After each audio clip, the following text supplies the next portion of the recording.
வீட்லேயும் கோதுமை கேக்கு எப்படி செய்கிறதுன்னு வாங்க பார்க்கலாம். அதுக்கு ஒரு மிக்ஸி ஜார் எடுத்துகிட்டு வாழைப்பழம் ஒன்று பெருசு எடுத்து சின்ன சின்னதாக கட் பண்ணி போட்டுட்டு தயிர் ஒரு அரை கப்பு இது கூட சேர்த்துக்கிடலாம்.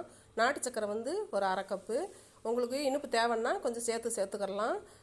ஏலக்காய் வந்து ஒரு 3 கட் பண்ணி தட்டி சேர்த்துருக்கேன். இது கூட பேக்கிங் சோடா ஒரு அரை ஸ்பூனு, உப்பு வந்து ஒரு கொஞ்சமாக ஒரு 1/4 ஸ்பூன் சேர்த்துக்கிடலாம். வேணும்னா சேர்க்கலாம், இல்லாட்டா விட்டுடலாம்.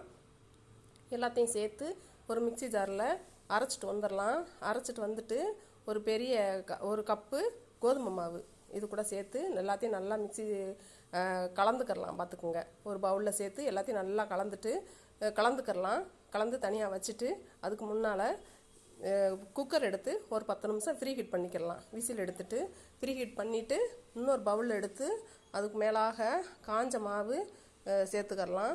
இது கூட இந்த கலக்கிறோம் பார்த்திங்களா கோதுமை மாவை, அது கூட பால் வந்து ஒரு கப்பு சேர்த்துருக்கேன். நான் நெய் ஒரு ஸ்பூனு.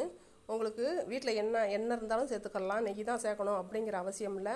பால் வந்து ஒரு டம்ளர் சேர்த்துருக்கேன். நான் ஒரு பவுலில் மாவு காஞ்ச மாவு கொஞ்சம் தூவிட்டு கொஞ்சம் நெய் கொஞ்சம் தடவிட்டு இந்த கலந்து வச்சுருக்கோம் இல்லையா, அந்த கலவையை தூக்கி ஊற்றிட்டு நட்ஸு உங்கள்கிட்ட என்ன நட்ஸ் இருக்கோ அது கூட சேர்த்துக்கலாம்.